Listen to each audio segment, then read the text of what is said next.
कहानी शुरू होती है जैक से, जो कि बदले की आग में जल रहा है। उसकी एज 34 है और उसने बैटल फील्ड पे सबको मार दिया है। डेड बॉडीज के बीच बैठ वो सोच रहा है कि वो कभी भी ऐसी लाइफ नहीं चाहता था। अगर उसने स्वॉर्डमैनशिप पहले सीख ली होती तो वो अपनी बहन को बचा लेता एंड वो कभी भी ऐसा मॉन्स्टर ना बनता जो वो आज है। वो अपनी डीमन मास्टर को याद कर उनका शुक्रिया करता है क्योंकि उन्होंने उससे वो सब कुछ सिखाया एंड जिंदा रहने की होप दी। तभी वहाँ एक यंग लड़का आता है जिसका नाम भी जैक है और वो मॉन्स्टर जैक को मारना चाहता है क्योंकि उसने उसके फादर का मर्डर किया है। जैक बताता है कि उसके रिलेशंस उसके फादर से अच्छे नहीं थे बट वो तब भी उन्हें अपनी लाइफ में चाहता था। ये सुनने के बाद मॉन्स्टर जैक उसे चांस देता है कि वो उसे मार दे और अपना रिवेंज ले ले। जैक कोशिश तो करता है बट उसके पास किसी की लाइफ लेने का करेज नहीं है। वो मॉन्स्टर के सामने बैठ रोने लगता है। मॉन्स्टर जैक कमजोर हो रहा था एंड अपनी लाइफ के लास्ट मोमेंट्स में वो जैक से कहता है कि वो जाके सबको बता दे कि वॉर खत्म हुई एंड मॉन्स्टर जैक मर चुका है। जैक अपने सेंसेस खो रहा था एंड लास्ट में यही विश करता है कि अगर वो वापस जाकर सब कुछ ठीक कर पाए तो शायद उसकी लाइफ इस तरह एंड नहीं होगी एंड वो अपनी डेस्टिनी चेंज कर पाएगा। जैक को लगा कि वो कोई सपना देख रहा है। हम उसकी लाइफ के बारे में जान पाते हैं जैक के फादर ने उसे कभी भी अपने बेटे की तरह नहीं समझा, जिससे जैक को उनपे शक था कि वो सच में उसके बायोलॉजिकल फादर हैं भी या नहीं। जैक ने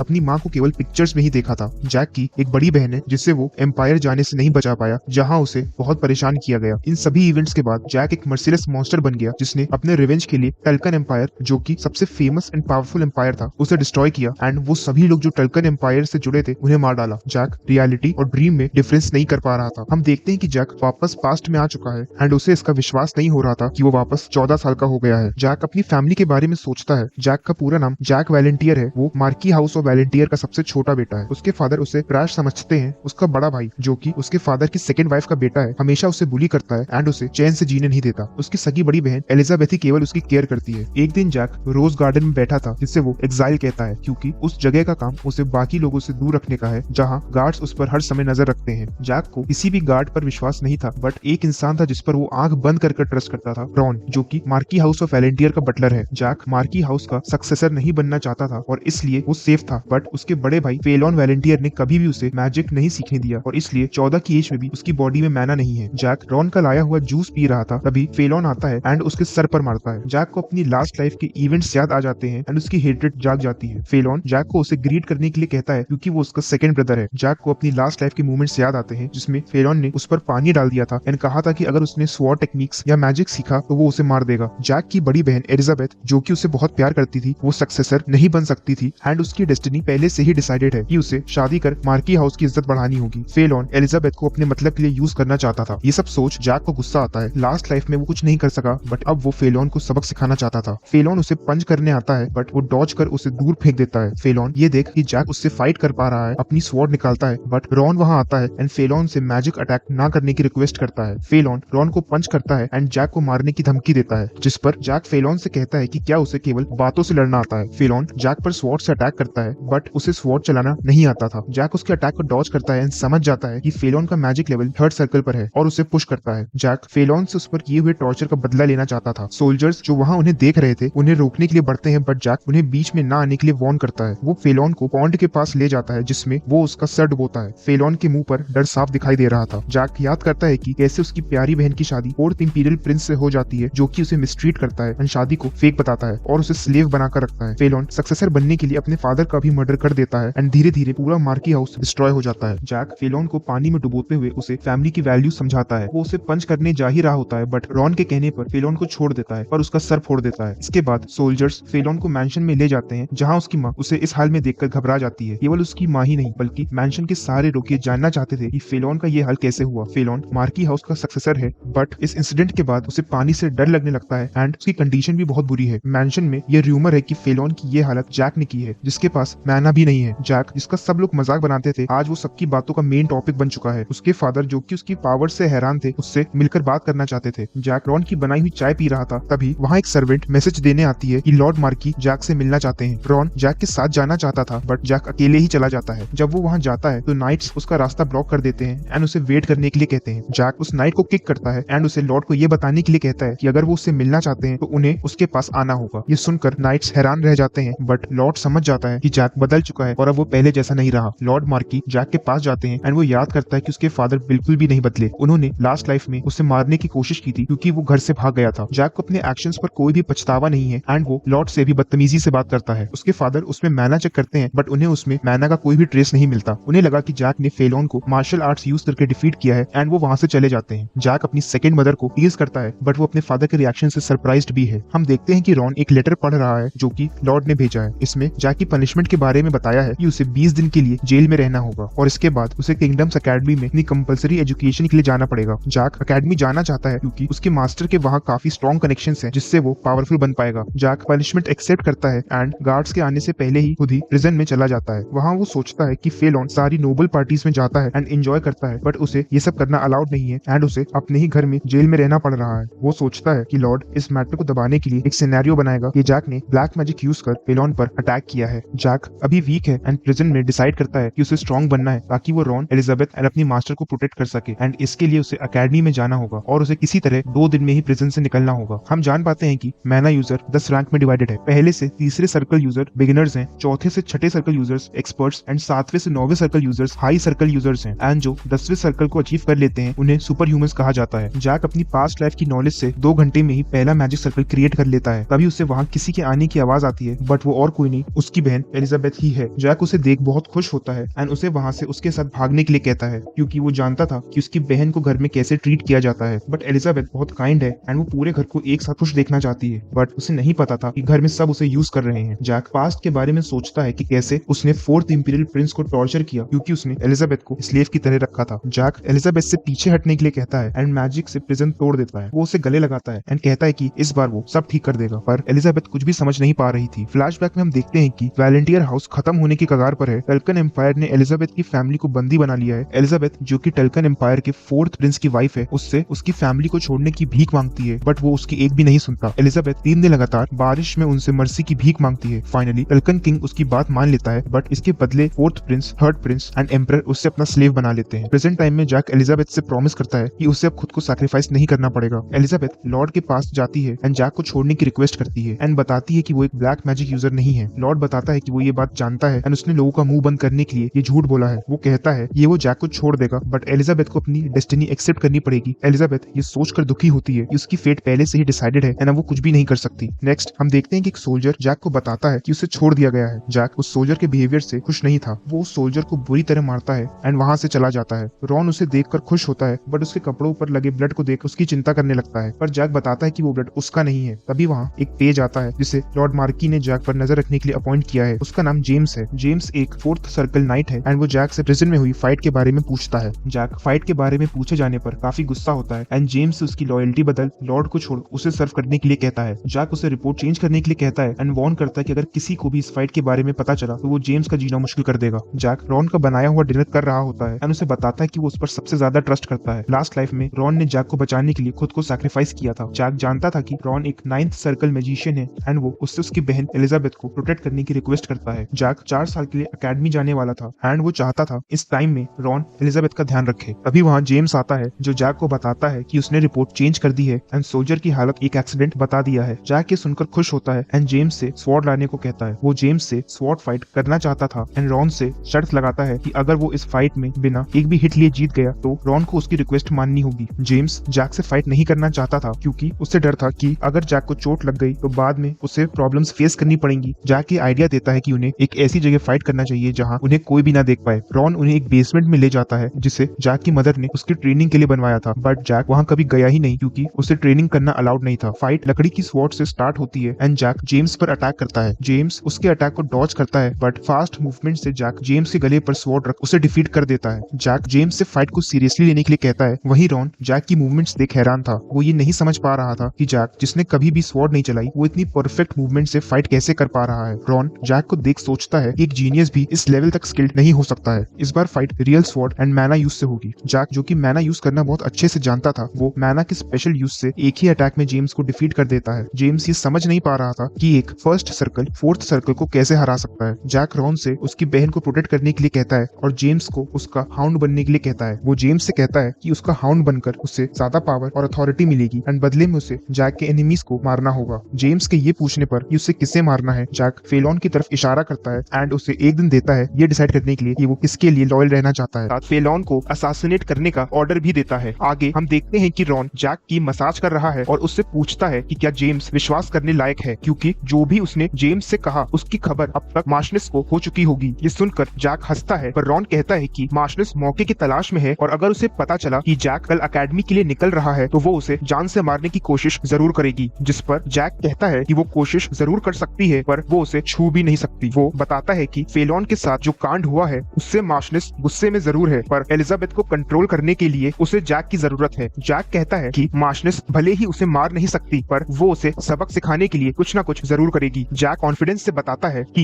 harpy lord, orc lord, dragon lord और भी न जाने कितनों ने उसे मारने की कोशिश की पर जब वो उसका कुछ भी नहीं बिगाड़ पाए तो उनके सामने ये मार्शनेस क्या ही कर पाएगी। वो रॉन से उसकी चिंता ना करने को कहता है और बताता है कि जब तक वो खुद नहीं चाहेगा तब तक वो नहीं मरेगा। रॉन समझ जाता है कि जैक कल कुछ बड़ा करने वाला है तो वो उसके साथ जाने को कहता है पर जैक उसे परमिशन नहीं देता और उसे सीक्रेटली सबसे छुपकर जर्नी में उसे फॉलो करने का ऑर्डर देता है। जैक रॉन से कहता है कि वो अभी अपना दूसरा सर्कल बनाने जा रहा है तो इस बीच कोई भी उसके रूम में ना आए। ये सुनकर रॉन हैरान था क्योंकि सर्कल इतनी आसानी से नहीं बनते, सालों की मेहनत लगती है पर जैक के लिए ये आसान है। तो रॉन भी ये देखने जैक के रूम में चला जाता है। दूसरी तरफ हम देखते हैं कि जेम्स अभी भी अपनी हार के सदमे में है। उसके लिए ये विश्वास करना मुश्किल था कि वो एक फर्स्ट सर्कल से हार गया। उसे लगता है कि जैक एक्चुअल में थर्ड सर्कल है और उसे जैक का दिया हुआ ऑफर बेतुका लगता है क्योंकि जैक को फेलोन की तरह बड़े परिवारों का सपोर्ट नहीं मिला। उसके सर पर किसी भी इन्फ्लुएंशियल इंसान का हाथ नहीं है। हम देखते हैं कि जेम्स अपने जीवन की सबसे बड़ी और आखिरी गलती करने जा रहा है। वो इस पूरे प्रकरण की जानकारी मार्शनेस को देने की सोचता है। उसे लगा कि ऐसा करके वो उनका खास बन जाएगा और सोचता है कि भले ही जैक कितना बड़ा जीनियस क्यों ना हो वो अकेले मार्की हाउस को नहीं हरा सकता। आगे हम देखते हैं कि मार्शनेस एलिजाबेथ से जैक के बारे में बात कर रही है कि कैसे उसने जेम्स को अपनी तरफ करने की कोशिश की पर उसे क्या पता था कि जेम्स अपनी लॉयल्टी नहीं बदलेगा और फेलोन को सपोर्ट करेगा। जैक की छोटी सोच का मजाक बनाते हुए उसकी हंसी नहीं रुक रही थी। वो एलिजाबेथ को बताती है कि वो उसकी शादी के लिए लड़के ढूंढ रही है और धमकाती है कि अगर उसने अपनी पसंद से शादी करने की सोची तो इसका अंजाम अच्छा नहीं होगा। हम देखते हैं कि जैक दूसरा सर्कल भी बना चुका है। रॉन को कुछ भी समझ नहीं आ रहा था क्योंकि एक एवरेज मैजिशियन को फर्स्ट से सेकंड सर्कल जाने में 4 महीने लगते हैं। रॉन जो कि बहुत टैलेंटेड है उसे 2 महीने ही लगे पर जैक ने ऐसा केवल 5 घंटों में ही कर लिया था। डिनर का टाइम हो चुका है पर आज जैक रॉन का बनाया हुआ डिनर नहीं करना चाहता। वो मेन बिल्डिंग जहाँ उसे जाना भी अलाउड नहीं है वहाँ जाकर सबके साथ डिनर करना चाहता है। एक्चुअली वो सबको ये बताना चाहता है कि कल वो अकेडमी के लिए निकल रहा है। वो मेन बिल्डिंग में बवंडर की तरह आता है और सब उसे देखकर शॉक्ड रह जाते हैं। डर की वजह से फेलोन और गुस्से से उसकी माँ का खाना गले से नीचे नहीं उतर रहा था। मार्की के पूछने पर जैक बताता है कि वो कल अकेडमी के लिए निकल रहा है। जैक फेलोन से मजे लेने के लिए उसके हाल चाल पूछता है। वो कहता है कि उसे फेलोन के वाटर फोबिया के बारे में पता चला जिसे सुनकर उसे बहुत दुख हुआ। फेलोन को कुछ भी पीने से डर लगने लगा था। जैक उसे वाइन ऑफर करता है पर पूरी वाइन टेबल पर गिरा देता है। ये देखकर फेलोन की रूह कांप जाती है और उसकी माँ जैक पर चिल्लाने लगती है जिस पर जैक कहता है कि शायद आसपास कोई कुत्ता भौंक रहा है और वो वहाँ से जाने लगता है। मार्शनेस गुस्से से पागल हो रही थी और वो जैक से कहती है कि उसे इसका खामियाजा भुगतना पड़ेगा और वो उससे रिवेंज जरूर लेगी। जैक कहता है कि वो इंतजार करेगा और वहाँ से चला जाता है। अगले दिन जैसा मार्शनेस ने कहा था वैसा कुछ भी नहीं हुआ और जैक अपनी अकेडमी की जर्नी पर निकल पड़ा। जेम्स, एक 6th सर्कल नाइट, रेजिन और कुछ गार्ड्स भी उसके साथ जा रहे थे। एलिजाबेथ और रॉन भी थोड़ी दूर तक आते हैं। एलिजाबेथ जैक की चिंता कर रही थी पर जैक उसे रॉन के साथ वापस जाने को कहता है और रॉन को उसका प्रॉमिस याद दिला सीक्रेटली उसे फॉलो कर शाम को मिलने को कहता है। जैक समझ चुका था कि गार्ड्स की आपस में कोई प्लानिंग है जिसके पीछे मार्शनेस का हाथ है। जैक कैरेज में ही सो जाता है। शाम हो चुकी थी। जैक कैरेज से बाहर आया और जेम्स को देखकर मुस्कुराने लगा। जैक समझ गया था कि जेम्स ने अपनी लॉयल्टी नहीं बदली क्योंकि सारे गार्ड्स उसे घेर कर खड़े थे। रेजिन जैक से कहता है कि अकेडमी जाने में अभी 4 दिन लगेंगे और हर रात वो गार्ड्स रुक कर कैंपिंग करेंगे जिसमें वो जैक को बुरी तरह मारेंगे, उसके हाथ पैर तोड़ेंगे और जब सुबह होने वाली होगी तब उसे हीलिंग पोशन से हील कर देंगे। इसी के साथ मार्शनेस ने उन्हें एक और ऑर्डर भी दिया है। जैक के पूछने पर रेजिन बताता है कि वो जानते हैं जैक ने अपना मैना सर्कल बना लिया है और वो उसका मैना सर्कल भी डिस्ट्रॉय कर देंगे। हमें पता चलता है कि मैना सर्कल को डिस्ट्रॉय करना डेथ के बराबर है। टूटे हुए मैना सर्कल को वापस तो बनाया जा सकता है पर उससे मैना जनरेट करने का चांस 0.001% है। जिसका मैना सर्कल डिस्ट्रॉय हो जाता है वो पूरी जिंदगी के लिए ट्रिपल हो जाता है। रेजिन बताता है कि उसने जेम्स से जैक के टैलेंट के बारे में सुना पर केवल टैलेंट से वो कुछ भी नहीं कर सकता और उसकी फेट नहीं बदलेगी। वो जैक को मारने के लिए बढ़ता है। बाकी सर्वेंट्स डर से छुप रहे थे क्योंकि कोई भी उनके बीच में नहीं पड़ना चाहता था। ये सब देखकर जैक इतना आपाक हो रहा था। वो रॉन की प्रेजेंस को कंफर्म करता है और गार्ड्स को अपनी पिछली लाइफ के इवेंट्स के बारे में बताने लगता है। गार्ड्स को लगा कि जैक डर की वजह से पागल हो गया है। जैक कहता है कि रिवेंज किसी भी इंसान को पागल होने पर मजबूर कर देता है। वो एलिजाबेथ पर हुए अत्याचार को भुला नहीं सकता था और रेजिन से कहता है कि भले ही सिर्फ हुनर हुनर होने से वो कुछ भी ना कर पाए, पर जिसके पास असीम हुनर और ताकत होती है उसके लिए कुछ भी करना नामुमकिन नहीं है। वो मैना इकट्ठा करता है और अपनी प्रीवियस लाइफ की टेक्निक से एक पावरफुल अटैक करता है। उन गार्ड्स को समझ आ गया कि अगर अभी उन्होंने जैक को जान से नहीं मारा तो उनका बचना मुश्किल है, पर जैक के अटैक के सामने कोई भी नहीं टिक पाया और हमें वहाँ मौत का नंगा नाच देखने को मिला। केवल गार्ड्स ही नहीं बल्कि सारे सर्वेंट्स भी अपनी जान से हाथ धो बैठे थे। रॉन बाहर आया और उसने जो भी देखा उसका यकीन करना उसके लिए मुश्किल हो रहा था। जैक की कमजोर बॉडी भी इस अटैक को झेल नहीं पाई। रॉन उसे टॉप ग्रेड पोशन देता है जिसे पीकर वो बेहतर फील करता है। वो रॉन को थैंक्स कर उसे अपना सीक्रेट बताता है कि वो टाइम में पीछे आ चुका है। रॉन यही सोच रहा था कि जैक ने पिछली लाइफ में ऐसा क्या झेला जिसकी वजह से वो इतना पावरफुल बन गया कि एक स्वॉर्ड अटैक से उसने 25 लोगों की जान ले ली। अगले दिन रॉन जैक से पूछता है कि डेड बॉडीज का क्या करना है, जिस पर जैक उन्हें जंगल के बीस्ट के भरोसे छोड़ देता है। जैक रॉन से कहता है कि अगर मार्की उससे इस सब के बारे में पूछे तो वो सारा ब्लेम जैक पर डाल दे, और अगर रॉन को ऐसा लगे कि मार्की उसे जान से मारने वाला है तो वो मार्की को बता दे कि अगर रॉन या एलिजाबेथ को कुछ भी हुआ तो उस दिन से मार्की हाउस के अंत की शुरुआत हो जाएगी। रॉन वहाँ से जाने लगता है और जैक उसे एलिजाबेथ का ध्यान रखने को कहता है। जैक अब अकेले था पर उसे अकेडमी जाने से पहले कहीं और जाना था। उसे सबसे पहले अपनी मास्टर वैलेंटाइन मिलोस को लेने जाना है, वो मास्टर जिसने उसे रिवेंज लेने की पावर दी और जिसे ब्लैक मैजिक का सुप्रीम सॉर्सरर माना जाता है। जर्नी के बीच में जैक एक रेस्टोरेंट में रात गुजारने का डिसीजन लेता है। वहाँ की ओनर उसे वेलकम करती है और इतने यंग कस्टमर को देख बहुत खुश होती है और उसके लिए डिनर का इंतजाम भी करती है।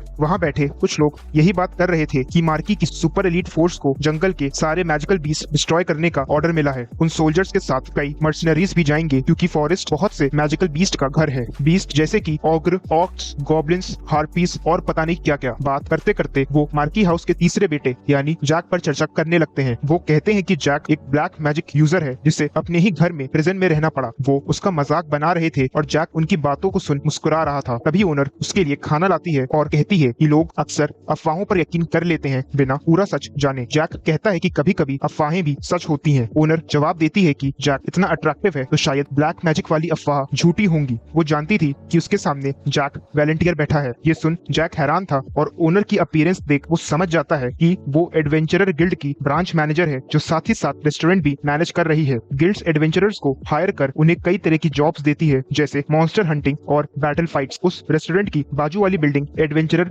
गिल्ड की ही है और ये रेस्टोरेंट भी वही ओन करती है। वो जैक से काफी अच्छे से पेश आती है और अपना इंट्रोडक्शन देती है। उसका नाम जेन है। जैक उसे बताता है कि वो एक जर्नी के बीच में है और वो कुछ हंटर्स को हायर करना चाहता है। उसे 5 हंटर्स चाहिए जो उसकी जर्नी में हेल्प कर सके। वो एक कैरेज का भी इंतजाम करने को कहता है। जेन बताती है कि उसका काम हो जाएगा और वो सोने चला जाता है। फ्लैशबैक में हम देखते हैं कि जैक पावरलेस है और उसके सामने उसकी मास्टर है जो उसे कह रही है कि इस दुनिया में कमजोरों को कुचलने के लिए पावरफुल लोगों की कमी नहीं है। जैक को बदलना पड़ेगा और इसमें वो उसकी हेल्प करेगी। तभी जैक नींद से जागता है और उसकी आंखों में आंसू थे। जेन उसे इन्फॉर्म करती है कि उसकी जर्नी की तैयारी हो चुकी है और हंटर्स भी रेडी हैं। हंटर्स काफी एक्सपीरियंस्ड थे और उनमें से वो भी थे जो पिछली रात जैक का मजाक उड़ा रहे थे। हंटर्स का कैप्टन जॉन डो उसे ग्रीट करता है। जैक को ये समझने में देर नहीं लगी कि जॉन एक 8 सर्कल मर्सनरी है जो एक्चुअली में अपनी पावर्स को छुपा रहा था। जर्नी शुरू होती है। वो हंटर्स जो जैक का मजाक उड़ा रहे थे नहीं जानते थे कि जिस नोबल के साथ वो ट्रैवल कर रहे हैं वो जैक है। जैक उन्हें सबक सिखाने के लिए अपने मार्की हाउस का एम्बलम देता है जिससे वो बहुत डर जाते हैं। जैक उन्हें बताता है कि वो मार्की हाउस का एम्बलम है, वही मार्की हाउस जिसका बहुत जल्द अंत होने वाला है।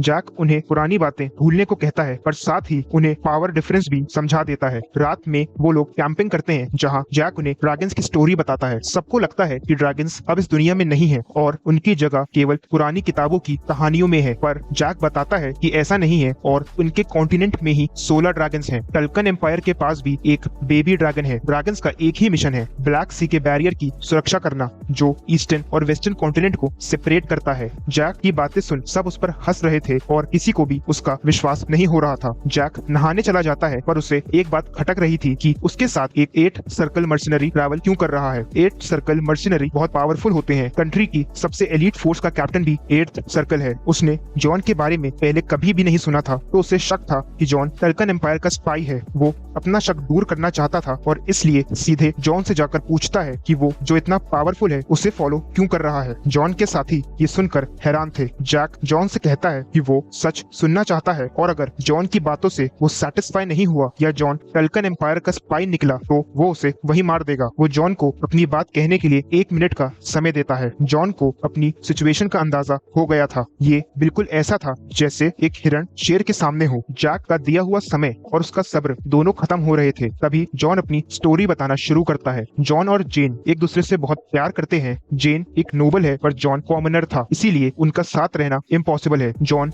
जैक के साथ इसलिए आया क्योंकि उसे लगा कि जैक के करीब आने से शायद उन दोनों का भी कुछ भला हो जाएगा। जैक का शक पूरी तरह नहीं मिटा तो वो जॉन का टेस्ट लेता है। वो जॉन से पूछता है कि क्या उसे टेल्कन की बेबी ड्रैगन वाली स्टोरी याद है। जैक आगे बताता है कि 10th सर्कल यूजर्स को मास्टर कहा जाता है, जिन्हें सबसे ज्यादा पावरफुल माना जाता है, पर उनसे ऊपर भी पावरफुल बीइंग्स एग्जिस्ट करते हैं जिन्हें ट्रांसीडेंट्स कहा जाता है। अब से 2 साल बाद टेल्कन एम्पायर में एक imperial night 10th circle master की बाउंड्रीज से ऊपर उठ पहला ट्रांसीडेंट बनेगा। लोगों को लगेगा कि वो अपनी मेहनत से ऐसा कर पाया, पर सच बेहद खौफनाक था। उसने अपने ब्लड और बॉडी के आधे से ज्यादा बोन्स को ड्रैगन के ब्लड और बोन से रिप्लेस किया था। वो एक एक्सपेरिमेंट था जो ना ही ह्यूमन था और ना ही ड्रैगन। वो पहला हाइब्रिड था जो कॉन्टिनेंट में सबसे ज्यादा पावरफुल बना। जॉन पूछता है कि इस सब का प्रेजेंट सिचुएशन से क्या कनेक्शन है, पर जैक बताता है कि टल्कन एम्पायर ने अपने स्पाइस को कई कंट्रीज में इंफॉर्मेशन गैदर करने और ड्रैगन्स की एग्जिस्टेंस को कंफर्म करने के लिए भेजा है। जॉन को ये सब फिक्शनल स्टोरी लग रही थी। जैक उसके एक्सप्रेशंस से समझ जाता है कि वो स्पाई नहीं है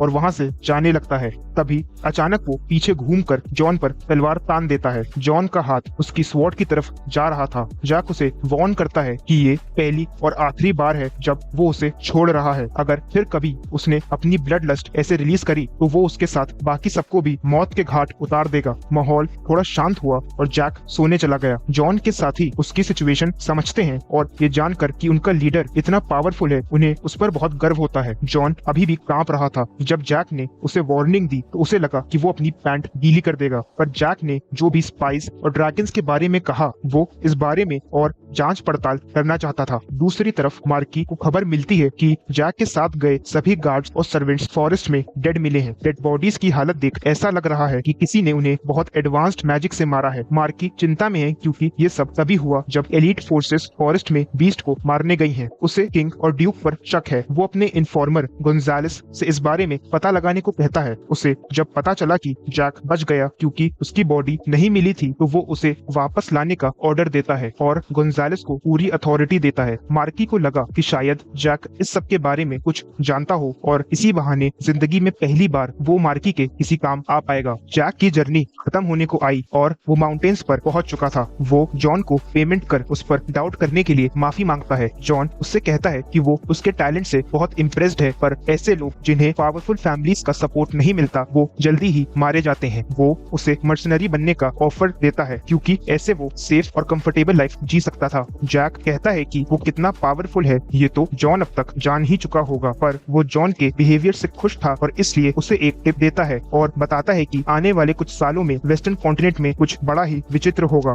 पर जब ऐसा हो तो उसे छुप कर रहना होगा क्योंकि वो हैंडल करना उसके बस की बात नहीं है। हमें पता चलता है कि जॉन का असली नाम दिनास्तिस्मो है। जैक उनसे विदा लेता है और अपनी मास्टर को खोजने पहाड़ों में निकल पड़ता है। वो पहाड़ों में एक गुफा के पास पहुंचा और उसके अंदर चला गया। वो एक बड़ी दीवार के सामने खड़ा है और हमें पता चलता है कि इसी दीवार के पीछे उसकी मास्टर है। उस दीवार के पार जाने के लिए सैक्रिफाइस की जरूरत थी तो वो बॉटल में भरे अपने आंसू और खुद के ब्लड से वो सैक्रिफाइस पूरा करता है। पिछली लाइफ में जब उसकी उम्मीद टूट चुकी थी और वो अपनी जिंदगी का अंत करने वाला था, तभी उसके आंसू और खून उसी दीवार पर गिरे थे, जिसके बाद एक नया रास्ता खुला और वो अपनी मास्टर से मिल पाया था। इस बार भी रास्ता खुल चुका था और जैक एक सीक्रेट बेसमेंट में जाने लगा। जिस घड़ी का इंतजार था वो आ चुकी थी। जैक फाइनली अपनी मास्टर के सामने है। इंसान की इच्छाएं कभी भी खत्म नहीं होती और इसीलिए वो अनंत काल तक जीना चाहता है, पर कड़वा सच यही है कि ऐसा मुमकिन नहीं है। पर ये जैक की मास्टर के लिए झूठ के समान है क्योंकि वो 400 साल की है। उसने मैजिक से अपनी बॉडी और सोल को अलग कर लिया था, जिसकी वजह से उसकी एजिंग तो रुक गई थी पर उसे डॉल के फॉर्म में रहना पड़ रहा था। पर इस मैजिक की भी लिमिटेशंस हैं और वो हमेशा के लिए अमर नहीं है। पिछली लाइफ में जैक से मिलने के बाद वो 10 साल और जिंदा रह पाई थी, पर इस बार क्योंकि जैक 3 साल पहले ही वहाँ आ चुका है तो अब वो अपनी मास्टर की गाइडेंस में 13 साल रह पाएगा।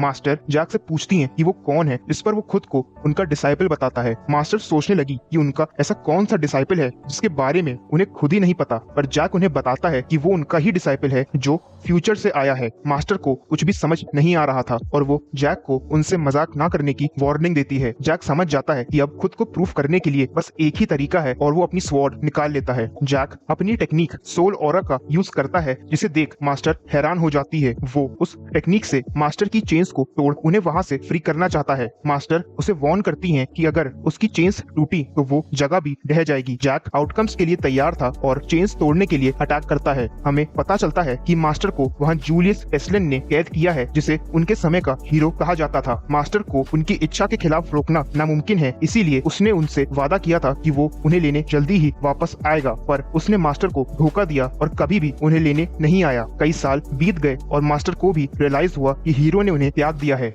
जैक अपनी टेक्निक का यूज कर मास्टर की चेन्स तोड़ देता है। मास्टर इससे बहुत हैरान थी, क्योंकि चेन्स ड्रैगन बोन से बनी थी, जिन्हें तोड़ना आम बात नहीं है। मास्टर फ्री हो चुकी थी और जैक उनसे कहता है कि वो जूलियस जैसा नहीं है और इसे वो अपनी बातों से नहीं बल्कि एक्शन से प्रूव करेगा। वो जगह ढहने लगी और तभी जैक एक स्पेशल डिफेंसिव टेक्निक का यूज करता है, जिसकी फोर्स से एक ब्लास्ट हुआ और उस पहाड़ का वहाँ से नामो निशान मिट जाता है। मास्टर और जैक सेफ थे, पर मास्टर को समझ नहीं आ रहा था कि जैक इतनी कम उम्र में सोल एनर्जी कैसे यूज कर पा रहा है। जैक कहता है कि उनके डिसाइपल से इतना तो एक्सपेक्टेड होना ही चाहिए और मास्टर उसे छूकर कंफर्म करती हैं कि वो वाकई सच बोल रहा है। जैक उन्हें अपने टाइम रिग्रेशन के बारे में बताता है और एग्जॉशन की वजह से वहीं गिर जाता है। मास्टर फाइनली उस पर बिलीव करती है और हम देखते हैं कि जैक की जर्नी में उसकी मास्टर भी जुड़ चुकी हैं। 5 दिन बाद असेंबल टेरिटरी में जैक अपनी मास्टर के साथ ट्रैवल कर रहा है और यही सोच रहा है इन 5 दिनों में उन्होंने उससे एक भी शब्द क्यों नहीं कहा। मास्टर बताती है कि उन्हें पहले लगा कि जैक टेस्लन हाउस का वंशज है, पर ऐसा नहीं था, क्योंकि वो सोल एनर्जी यूज कर सकता है, जो कि एक ऐसी पावर है जिसे बड़े बड़े 10th सर्कल मास्टर्स भी यूज करने के काबिल नहीं है।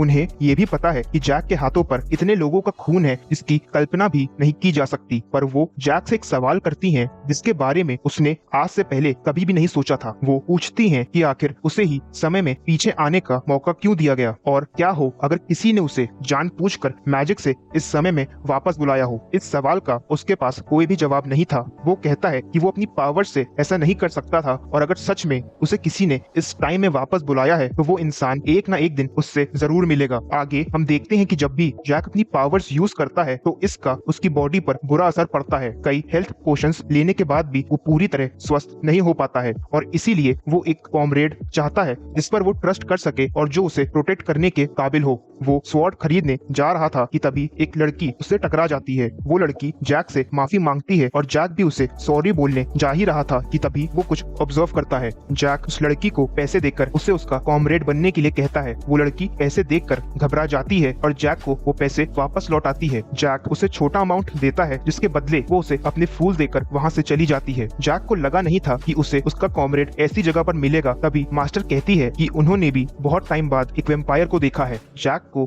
वेम्पायर वाली बात समझ नहीं आई। मास्टर को लगा कि जैक ने उस लड़की को कॉमरेड बनने का ऑफर इसलिए दिया था क्योंकि वो जानता था कि वो एक वेम्पायर है, पर जैक ये नहीं जानता था और उसने ऑफर इसीलिए दिया क्योंकि उसे उस लड़की में 10th सर्कल मास्टर बनने का पोटेंशियल दिखा। मास्टर जैक से निराश है क्योंकि वो वेम्पायर को आइडेंटिफाई नहीं कर सका, पर उन्हें लड़की का चेहरा कुछ जाना पहचाना लगा और उन्हें कुछ याद आया। वो जैक से कहती हैं कि उसकी शॉपिंग के बाद वो किसी से मिलना चाहती हैं। 400 साल पहले मास्टर ने सभी रेस के किंग्स और ड्रैगन्स के साथ एक ट्रीटी की थी कि कोई भी रेस ह्यूमन वर्ल्ड में इंटरफेयर नहीं करेगी, जिसके बाद सभी रेसेस मैजिक बीस्ट फॉरेस्ट में चले गए थे। पर किंग्स की डेथ के बाद रेसेस फॉरेस्ट से एस्केप करना चाहती थी। ड्रैगन्स जो कि 2000 साल से भी ज्यादा जिंदा रह सकते हैं, वो अभी भी ट्रीटी से बंधे थे। वो खुद एस्केप नहीं कर सकते थे, तो वो और किसी को भी फॉरेस्ट से जाने नहीं देना चाहते थे। वेम्पायर्स एक ऐसी रेस है जिन्हें ड्रैगन्स के बराबर शक्तिशाली माना जाता है। वेम्पायर्स एस्केप करना चाहते थे और इसीलिए उन्होंने ड्रैगन से बैटल की, पर ड्रैगन्स जीत गए। इसका मतलब था कि वो लड़की किसी ऐसे वेम्पायर की बेटी है जो फॉरेस्ट से एस्केप कर पाया था। जैक उसे अपना सबऑर्डिनेट बनाना चाहता है, जिस पर मास्टर राजी तो हो जाती हैं, पर उसे उस लड़की को अपना ब्लड ना पिलाने की वार्निंग देती हैं। वो लड़की घर जाते वक्त जैक के बारे में सोच रही है क्योंकि बहुत टाइम बाद किसी ने उससे अच्छा व्यवहार किया था। उसके हाथों में ऑर्क ब्लड है जिसे वो अपनी माँ के लिए लेकर जा रही है क्योंकि उसे लगता है इसे पीकर उसकी माँ रिकवर कर लेगी। उसकी माँ ने बचपन में उसे ह्यूमन ब्लड पीने से मना किया था। वो केवल वही ब्लड पी सकती है जो उसके अंकल उसके लिए लाया करते हैं। वो घर आ चुकी है। उसका नाम चार्लट है और उनके यहाँ कोई गेस्ट आया है। हम देखते हैं कि वहाँ जैक पहले से ही मौजूद है, जिसे देखकर चार्लट शॉक्ड हो जाती है। चार्लट की माँ बहुत वीक है और मास्टर उससे पूछती है कि वो इस हालत में और इस जगह पर क्यों है। हम जान पाते हैं कि चार्लट की माँ असल में वेम्पायर्स की महान एंसेस्टर विवेन डी रॉयल है। जैक उन्हें अकेला छोड़ बाहर आ जाता है, पर मैना से उन्हें ऑब्जर्व भी कर रहा होता है। मास्टर के ऑरा से एंसेस्टर को उन्हें पहचानने में ज्यादा समय नहीं लगा और वो उनसे उनके डॉल फॉर्म के बारे में पूछती हैं। मास्टर इसे कर्ज बताते हुए कहती हैं कि वो महीने में बस एक बार ही ह्यूमन फॉर्म में रह सकती हैं। मास्टर एंसेस्टर से पूछती हैं कि वो मैजिक फॉरेस्ट छोड़ यहाँ पर क्यों है। उसकी हालत देख ऐसा लग रहा है जैसे उसने काफी टाइम से ह्यूमन ब्लड ना पिया हो। मास्टर को समझ नहीं आ रहा था कि एंसेस्टर ऐसे क्यों जी रही है। एंसेस्टर कहती है कि पास्ट में वो कभी भी मास्टर से बात नहीं कर पाई, पर उनकी वजह से ही वो ह्यूमन से बच पाए थे। तो वो उन्हें आगे बताती है कि मैजिक फॉरेस्ट में 5 तानाशाह हैं जिन्हें 2 लॉर्ड्स कंट्रोल करते हैं। उनके अत्याचारों की वजह से ही वेम्पायर्स वहाँ से भागना चाहते थे, पर ड्रैगन्स ने उन्हें मार दिया। एक ड्रैगन ने उसकी कंडीशन देख उससे कहा कि वो उसे और उसकी बेटी को जाने देगा, पर उन्हें जिंदगी भर उसी विलेज में ऑर्क ब्लड पर ही सरवाइव करना पड़ेगा। ये सुन मास्टर को बहुत गुस्सा आया, क्योंकि एक रॉयल वेम्पायर एंसेस्टर जो बाकी सभी रेसेस से ज्यादा पावरफुल है, उसकी ये हालत हो चुकी है कि वो बस एक विलेज में अपनी मौत का इंतजार कर रही थी। चार्लट जैक से पूछती है कि वो लोग वहाँ से कब जाएंगे, क्योंकि उसके अंकल के आने का समय हो चुका है और उन्हें गेस्ट पसंद नहीं है। जैक अंकल के बारे में और जानना चाहता था, तो चार्लट बताती है कि अंकल बहुत अमीर हैं और उन्होंने ही उन्हें वहाँ रहने के लिए घर दिया और हर 3 दिन में उसके लिए खाना भी लाते हैं। जैक समझ गया कि खाने से उसका मतलब लो क्वालिटी ऑर्क ब्लड से है। इससे पहले कि वो कुछ और कहता, एक आदमी उसे इंटरप्ट कर देता है। इसके बाद जो होने वाला था वो हमारी सोच से परे है। चार्लट उसे देख खुश होती है और अंकल कहकर बुलाती है। वो आदमी जैक की अपीयरेंस देख समझ जाता है कि जैक एक नोबल फैमिली से है। जैक भी अंकल को देख समझ रहा था कि वो आदमी असल में एक ड्रैगन है। ड्रैगन को एहसास हो जाता है कि घर में और भी लोग हैं। तभी मास्टर जैक से उस आदमी और चार्लट को अंदर लाने के लिए कहती हैं। ड्रैगन ने अभी तक एंसेस्टर को अपना खिलौना बना रखा था और आज वो उसी खिलौने से एक आखिरी बार खेलने आया था। उनके अंदर आते ही एंसेस्टर के होश उड़ जाते हैं। उसे नहीं पता था कि अंकल और कोई नहीं बल्कि वो ड्रैगन ही है जिसने उन्हें और ब्लड के सहारे जीने को कहा था। ड्रैगन कहता है कि वो उनके लास्ट मोमेंट्स में इंटरफेयर नहीं करेगा और चार्लट जो एक छोटी बच्ची है वो अपनी माँ की बिगड़ती हालत देख परेशान होने लग जाती है। एंसेस्टर चार्लट से माफी मांगती हैं क्योंकि वो आज तक उसके लिए कुछ भी नहीं कर पाई और जैक ये सब देख सोचता है कि उसे और मास्टर को वहाँ नहीं होना चाहिए था, पर क्योंकि किस्मत से अब वो वहाँ है तो वो ये सब ऐसे खत्म नहीं होने देना चाहता था। वो एंसेस्टर से उनकी बेटी की जिम्मेदारी उसे सौंपने को कहता है और बताता है कि जैसा वो चाहेंगी चार्लट बड़ी होकर उसी रास्ते पर चलेगी, फिर चाहे वो वेम्पायर्स का रिवाइवल हो या वर्ल्ड डोमिनेशन। अगर वो चाहेंगी तो जिन ड्रैगन्स ने उन्हें सताया है उन्हें भी मार दिया जाएगा। ये सब सुन ड्रैगन मुस्कुरा रहा था। एंसेस्टर कहती हैं कि वो बस यही चाहती हैं कि उनकी बेटी जिंदगी भर खुश रहे और वो उसकी रिस्पॉन्सिबिलिटी जैक को दे देती हैं। एक गौर करने वाली बात ये है कि हमने अभी तक 2 एक जैसे लोगों की कहानी देखी। एलिजाबेथ और चार्लट दोनों रॉयल फैमिलीज से हैं और दोनों को ही खिलौने की तरह यूज किया जा रहा था। जैक दोनों की जिंदगी में खुशियां लाना चाहता है और चार्लट से इसकी शुरुआत हो चुकी है। इसी के साथ हम देखते हैं कि एंसेस्टर फाइनली अपने सभी कष्टों से मुक्त हो जाती है। ये सब देख ड्रैगन मेनियाक की तरह हंस रहा था। वो जैक से कहता है कि वो एक ऐसे बच्चे की रिस्पॉन्सिबिलिटी ले रहा है जो थोड़ी ही देर में अपनी माँ के पास पहुँचने वाला है। वो हंस ही रहा था कि तभी जैक उसे एक पंच करता है जिससे वो घर तोड़ते हुए बाहर उड़ जाता है, पर ड्रैगन भी वीक नहीं है और जैक से फाइट करने को तैयार हो जाता है। तभी मास्टर ड्रैगन से उसका नाम पूछती हैं, जिस पर वो उन्हें बोलती हुई डॉल कहकर उनका मजाक उड़ाता है। मास्टर कहती हैं कि दोनों लॉर्ड्स को छोड़कर बाकी 5 ड्रैगन्स अभी भी फॉरेस्ट में ही होंगे, जिसका मतलब ये है कि वो उन 5 ड्रैगन्स में से नहीं है। वो उसकी एज भी बता देती हैं कि वो अभी बस 200 साल का ही है, यानी वो बस एक नॉर्मल एडल्ट ड्रैगन है। अपनी पूरी सच्चाई पर से झूठ का पर्दा उठते देख ड्रैगन के होश उड़ गए और उसका खून खौलने लगा। हमें सच का पता चलता है कि अंकल असल में एक ड्रैगन है जिसने चार्लट और उसकी माँ को अभी तक अपनी कठपुतली बना रखा था। ड्रैगन समझ नहीं पा रहा था कि ये लोग कौन है जिन्होंने उसकी आइडेंटिटी रिवील कर दी है। मास्टर ड्रैगन को अपना इंट्रोडक्शन देती हैं, पर ड्रैगन को यकीन नहीं हुआ कि उसके सामने जो डॉल है वो असल में इतिहास की मशहूर नेक्रोमांसर वैलेंटाइन मिलोस है। ड्रैगन का शक तब सच साबित हुआ जब मास्टर ने दोनों ड्रैगन लॉर्ड्स का नाम भी रिवील कर दिया। ड्रैगन लॉर्ड्स का नाम बहामोथ और वॉलीमॉट है। मास्टर ड्रैगन से वापस फॉरेस्ट में जाने को कहती हैं, जिस पर ड्रैगन एरोगेंटली बताता है कि ड्रैगन सबसे हाई और सुप्रीम बीइंग्स हैं और ह्यूमंस को छोड़ बाकी रेसेस ड्रैगन्स की दया की वजह से ही फॉरेस्ट में जिंदा है। मास्टर मास्टर कहती हैं कि ये उसकी मिसअंडरस्टैंडिंग है, ड्रैगन्स ने कुछ भी नहीं किया और उनका अग्रेसिव बिहेवियर देख मास्टर ने ही उन्हें और ह्यूमंस को अलग किया था ताकि कोई वॉर ना हो। मास्टर की वजह से ही ड्रैगन्स अभी तक कंट्रोल में हैं और ह्यूमंस भी शांति से जी पा रहे हैं। ये जानकर ड्रैगन मास्टर से बदतमीजी से बात करता है, जिस पर जैक उसे टोक उसका मजाक बनाते हुए उसे लिजर्ड से कंपेयर करने लगता है। ड्रैगन ने गुस्से में जैक पर अटैक किया, पर जैक ने उसका अटैक डॉज कर उसे ही किक कर दिया। ड्रैगन को विश्वास नहीं हुआ कि एक ह्यूमन इतना पावरफुल कैसे हो सकता है जिसकी एक ही किक से वो अपने घुटनों पर आ गया हो। जैक उसे उसकी औकात याद दिलाते हुए मास्टर से तमीज से पेश आने को कहता है, साथ ही में उसे उनके सामने आंखें नीची कर बात करने की धमकी भी देता है। ड्रैगन से इतना अपमान सहा नहीं गया और उसने जैक को दूर फेंक दिया, जिससे जैक घर के अंदर आ गिरा, पर उसे एक भी खरोच नहीं आई थी। वो चार्लेट को उसके अंकल का असली रूप दिखाता है और बताता है कि कैसे वो अभी तक उसकी और उसकी माँ की जिंदगी से खेल रहा था। ड्रैगन ने ही चार्लेट के पापा और उनके लोगों को भी मारा था। चार्लेट जो पहले से ही अपनी माँ के गुजरने के सदमे में है, उसे कुछ भी समझ नहीं आ रहा था, पर जैक उससे वादा करता है कि वो उसका बदला जरूर लेगा। जैक और ड्रैगन की फाइट शुरू हुई। जैक ने पहला अटैक किया, पर ड्रैगन को लगा कि जैक केवल हवा में ही तलवार चलाना जानता है। तभी वो रियलाइज करता है कि जैक ने अटैक उसे घायल करने के लिए नहीं, बल्कि उसकी शान, उसके बड़े बालों को काटने के लिए किया था। अपना ऐसा मजाक बनते देख ड्रैगन पागल हो गया और उसने जैक पर मैजिक अटैक किया। जैक ने बड़े आराम से उसके अटैक को कैंसिल कर दिया और जब तक ड्रैगन कुछ समझ पाता तब तक जैक ने एक और अटैक कर उसे धराशाही कर दिया। तभी जैक को कुछ याद आता है। इस ड्रैगन का नाम वेलेक्टस है, जो असल में ड्रैगन लूका का बेटा है। लूका उन 5 ड्रैगन्स में से एक है जो अभी मैजिक बीस्ट फॉरेस्ट को मैनेज करते हैं। ड्रैगन को समझ नहीं आया कि जैक उसके पापा का नाम कैसे जानता है और हमें पता चलता है कि प्रीवियस लाइफ में जैक ने ही लूका का अंत किया था। जैक ड्रैगन को अगले 5 सेकंड में उसकी मास्टर से माफी मांगने को कहता है, पर अच्छा मौका देख ड्रैगन वहां से भागने लगता है।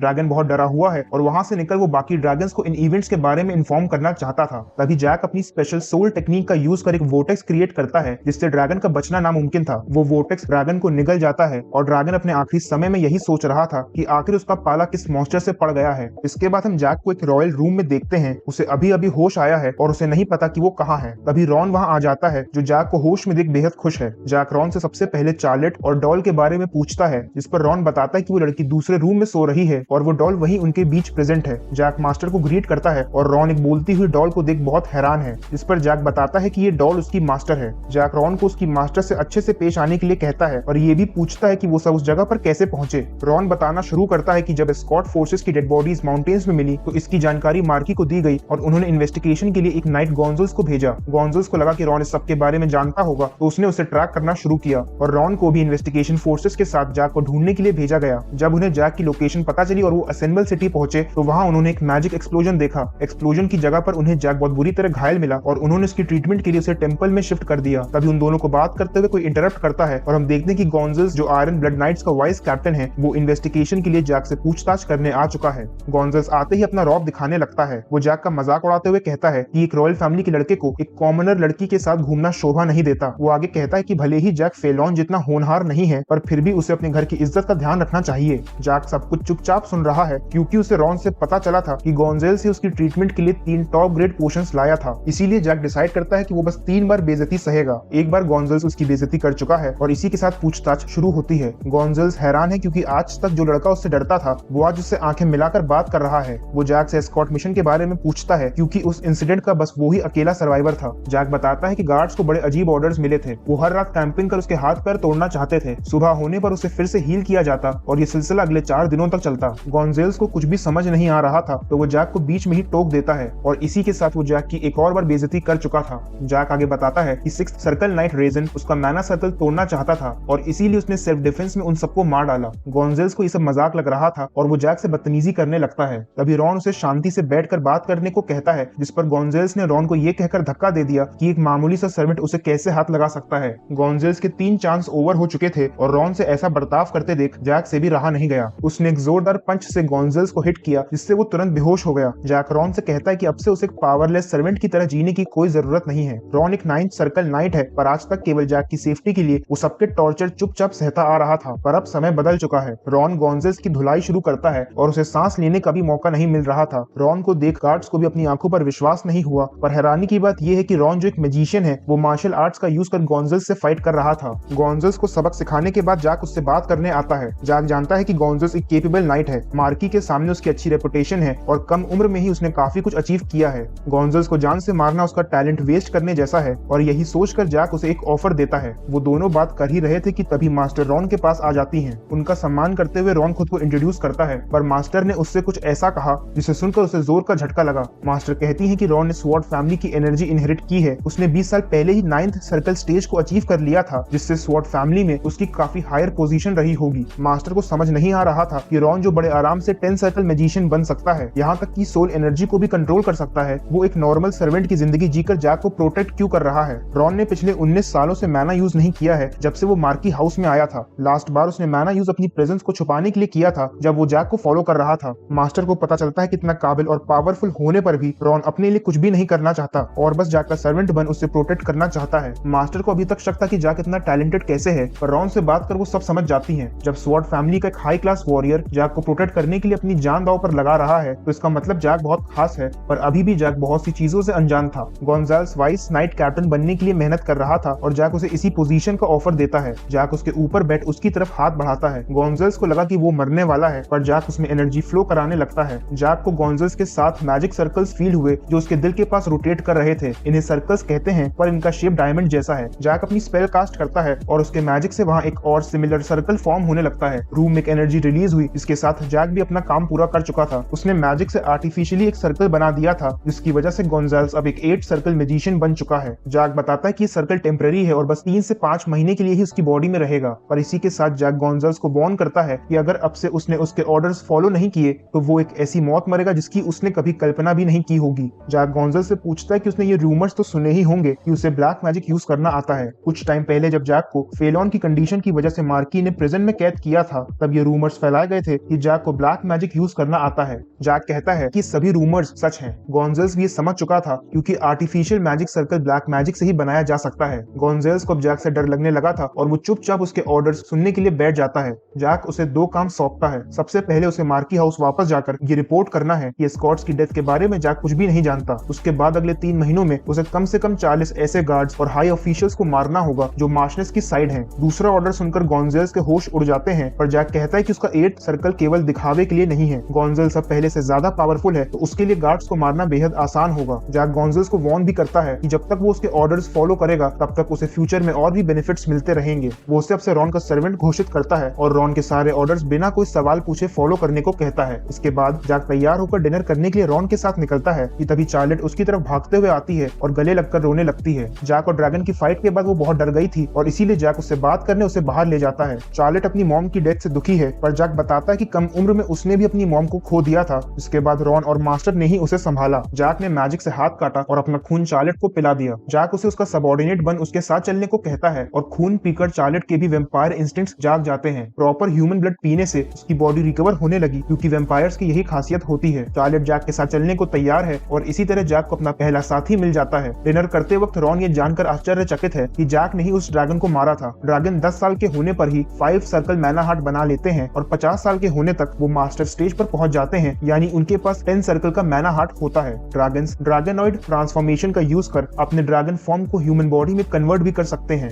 जहां उनके ओरिजिनल फॉर्म में उनका मैजिक पावरफुल होता है, वहीं ह्यूमन फॉर्म उनके क्लोज कॉम्बैट स्किल्स को निखारता है। उस ड्रैगन को जैक इसीलिए मार पाया क्योंकि उसे फाइटिंग का एक्सपीरियंस नहीं था, वरना जैक के लिए भी ड्रैगन को मार पाना इम्पॉसिबल है, क्योंकि वो अभी बस एक सेकंड सर्कल मैजिशियन ही है। पर इन सबके बीच गौर करने वाली बात यह है कि रॉन को ड्रैगन्स के एग्जिस्टेंस की बात जानकर बिल्कुल भी हैरानी नहीं हुई। जहां मर्सिनरी ग्रुप के लोग ड्रैगन्स की बात सुनकर जैक का मजाक उड़ा रहे थे, वहीं रॉन सब कुछ शांति से सुन रहा था, जैसे उसे ड्रैगन्स के बारे में पहले से ही पता हो। जैक ये भी रियलाइज करता है कि रॉन के पास्ट के बारे में वो ज्यादा कुछ नहीं जानता। वो समझता है कि हर इंसान को अपने सीक्रेट्स रखने का हक है और इसीलिए वो रॉन की पर्सनल लाइफ में इंटरफेयर नहीं करना चाहता। पर एक चीज थी जो जैक कंफर्म करना चाहता था। वो रॉन से डायरेक्टली पूछ लेता है कि क्या उसके टल्कन एम्पायर से कुछ रिलेशंस हैं, क्या वो टल्कन एम्पायर का स्पाई है। रॉन इससे साफ इनकार कर देता है और उसे कॉन्फिडेंट देख जैक को उसकी लॉयल्टी पर जो लेश मात्र शक था वो भी दूर हो जाता है। तभी वहां बैठी मास्टर जैक से कहती हैं कि उन्हें भी अब उस पर पूरा भरोसा है, क्योंकि जैक ने गोंजाल्स पर उनकी टेक्निक बॉन्ड ऑफ डार्कनेस का यूज किया था। इस टेक्निक का इजाद मास्टर ने किया है और पूरी दुनिया में उनके अलावा केवल जैक ही इसे यूज करना जानता है। इस टेक्निक का यूज कर मास्टर अपने एनिमीज और स्पाइस पर फोर्सफुली एक सर्कल बनाती थी और सर्कल में एक प्रॉमिस एनग्रेव कर देती थी। अगर एनिमी उस सर्कल में एनग्रेव प्रॉमिस को पूरा नहीं कर सका तो उसी समय सर्कल के साथ उसकी बॉडी भी एक्सप्लोड हो जाती थी। जैक बताता है कि गोंजाल्स के साथ ऐसा करना बस रॉन और एलिजाबेथ के लिए एक इंश्योरेंस है। तभी वहां चार्लेट भी आ जाती है और उसे देख जैक अपनी इच्छा जाहिर करता है। वो चाहता है कि चार्लेट उसके साथ अकेडमी अटेंड करे, पर रॉन इसमें उनकी कोई हेल्प नहीं कर सकता था। स्टूडेंट्स 14 की एज में ही अकेडमी ज्वाइन कर सकते हैं, पर चार्लेट अभी 11 साल की ही है, तो नॉर्मल मेथड से एडमिशन होना इम्पॉसिबल है। पर जैक चार्लेट के टैलेंट से परिचित है और इसीलिए वो उसे अकेडमी ज्वाइन करवाने के लिए कोई दूसरा तरीका सोचता है। कुछ दिनों बाद सभी लोग अकेडमी पहुंच चुके हैं, जहां जैक रॉन से गोंजाल्स पर नजर रखने को कहता है। उसे गोंजाल्स पर पूरी तरह भरोसा नहीं है और वो चाहता है कि उसने जो भी ऑर्डर्स उसे दिए हैं उन्हें पूरा करने में रॉन उसकी हेल्प करे। जैक धीरे धीरे मार्की के हाथ पैर काटना चाहता है। हाथ पैर से मतलब उन खास लोगों से है जो मार्की फैमिली में हायर पोजीशंस पर हैं। एलिजाबेथ बहुत काइंड है, पर शायद मार्की हाउस का डाउनफॉल देख उसके इमोशंस ट्रिगर हो जाएं और वो बदल जाए, और यही जैक का ओरिजिनल प्लान है।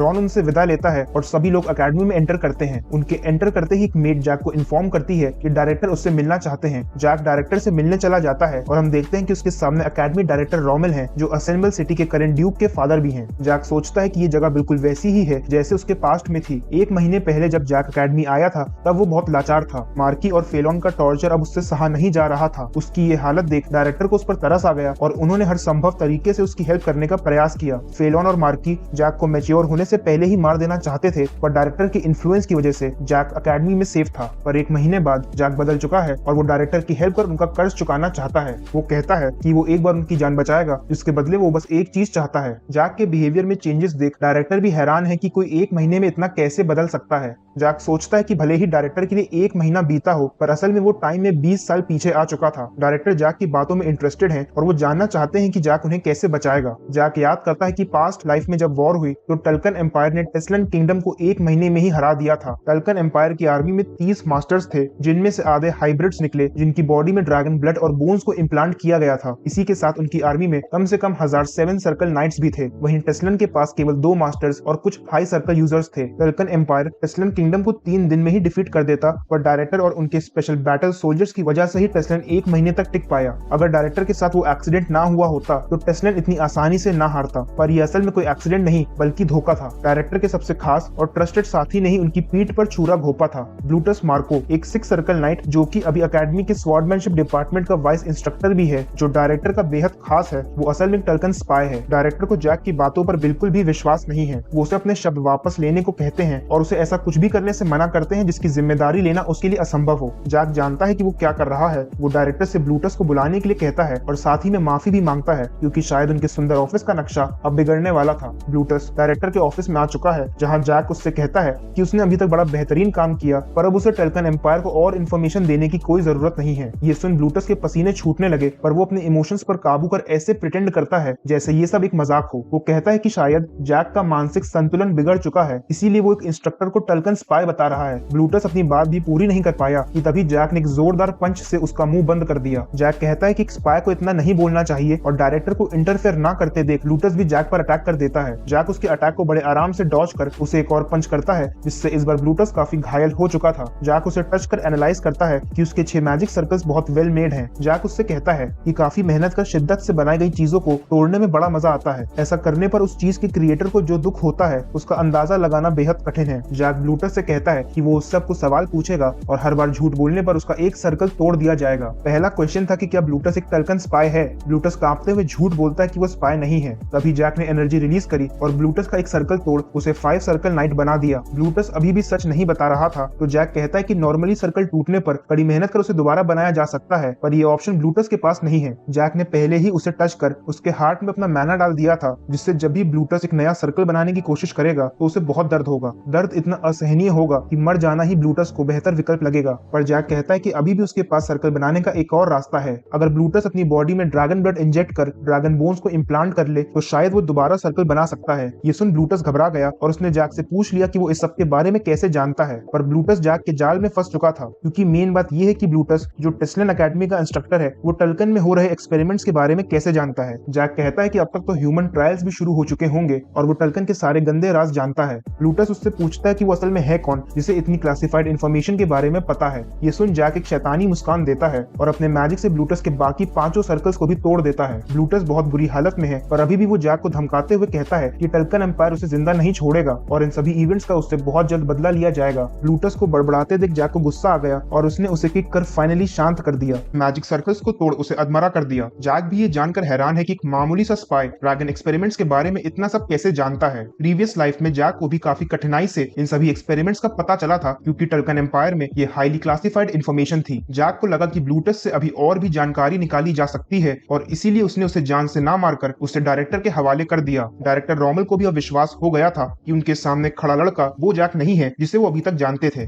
डायरेक्टर उससे एक्सपेरिमेंट्स के बारे में और पूछते हैं पर जैक उन्हें सबसे पहले अपनी डील पूरी करने को कहता है। जैक बस एक चीज मांगने आया था पर ज्यादा हेल्प कर देने की वजह से वो अब दो चीजें चाहता था। वो जानता है कि डायरेक्टर बहुत अमीर है और इसीलिए वो उनसे सबसे पहले अकेडमी के पास उसके लिए एक मैंशन खरीदने को कहता है। जैक की दूसरी विश ये है कि चार्लेट को भी उनकी अकेडमी में एडमिशन दिया जाए। डायरेक्टर जैक की दोनों विशेष मानने को तैयार है पर उनकी भी एक शर्त है। जैक का नया मैंशन काफी बड़ा होगा जिसे अकेले संभालना उसके लिए मुश्किल है, इसीलिए डायरेक्टर कुछ केयर टेकर्स को मैंशन की देखरेख के लिए भेजना चाहते हैं जो हर समय मैंशन में ही रहेंगे। जैक इससे राजी है पर वो भी समझ गया था कि केयर टेकर्स तो बस एक बहाना है। डायरेक्टर असल में गार्ड्स को अपॉइंट कर रहे थे जो जैक की सारी गतिविधियों पर नजर रखेंगे। डायरेक्टर के रूम से बाहर निकलते ही जैक चार्लेट को उसकी अकेडमी में एनरोलमेंट की खुशखबरी देता है जिससे सुन वो खुश है पर मायूसी से उसका चेहरा जल्दी ही मुरझा जाता है। चार्लेट एक वेम्पायर है जो ह्यूमंस की अकेडमी अटेंड करने जा रही है। उसे ये चिंता सता रही है कि क्या ह्यूमंस एक वेम्पायर को अपने बीच एक्सेप्ट करेंगे और कहीं उसका वेम्पायर होना उसके भविष्य को मुश्किलों से ना भर दे। जैक उसे ये सब सोचने से मना करते हुए मोटिवेट करता है कि उसे अपने वेम्पायर होने पर गर्व होना चाहिए। चार्लेट सोच रही थी कि वो जैक के एहसानों का बदला कैसे चुकाएगी, जिस पर जैक कहता है कि उसे इतना पावरफुल बनना होगा कि समय आने पर एक स्ट्रॉन्ग सबऑर्डिनेट बन वो उसकी हेल्प कर सके।